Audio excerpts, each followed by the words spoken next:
Mari kita bahas soal Gedung Setan yang terkenal di Surabaya. Apa itu Gedung Setan? Gedung Setan adalah sebutan populer untuk sebuah bangunan tua yang terletak di Jalan Banyuurip Wetan, I.Ano. 107, Surabaya.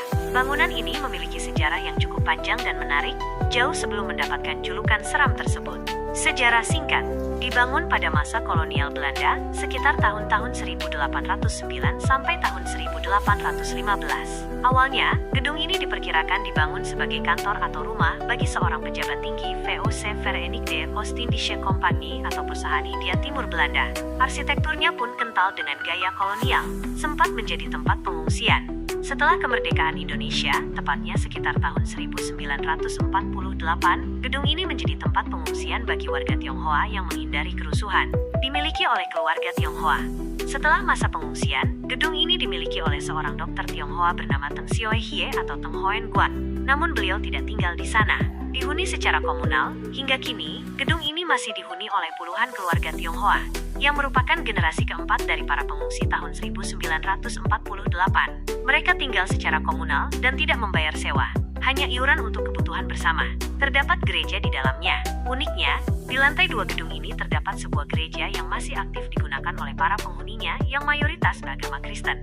Mengapa disebut Gedung Setan? Julukan Gedung Setan muncul karena beberapa faktor. Kondisi bangunan yang tua dan tidak terawat. Bangunan yang sudah berumur ratusan tahun ini terlihat kusam, gelap, dan angker, terutama pada malam hari karena minim penerangan di sekitarnya. Lokasi di dekat pemakaman Tionghoa. Dahulu, area sekitar gedung ini merupakan pemakaman Tionghoa yang cukup luas. Hal ini semakin menambah kesan mistis bagi masyarakat sekitar. Cerita-cerita mistis yang beredar. Seperti bangunan tua lainnya, Gedung Setan juga memiliki berbagai cerita mistis yang beredar di masyarakat, meskipun tidak ada satu cerita pun yang benar-benar viral dengan bukti kuat. Cerita mistis yang beredar. Meskipun tidak ada satu cerita yang sangat viral, beberapa cerita mistis yang sering dikaitkan dengan Gedung Setan antara lain penampakan noni Belanda. Beberapa orang mengaku pernah melihat sosok wanita berpakaian Belanda kuno di sekitar gedung. Suara-suara aneh. Konon, sering terdengar suara-suara aneh dari dalam gedung, terutama pada malam hari. Energi negatif yang kuat. Banyak yang merasakan aura mistis atau energi negatif yang kuat saat berada di dekat atau di dalam gedung. Tangga misterius. Ada cerita tentang tangga di dalam gedung, yang konon memiliki kejadian mistis tersendiri, kaitan dengan bekas pemakaman. Beberapa orang percaya bahwa arwah dari bekas pemakaman di sekitar gedung masih bergentayangan, dan mempengaruhi suasana di sana.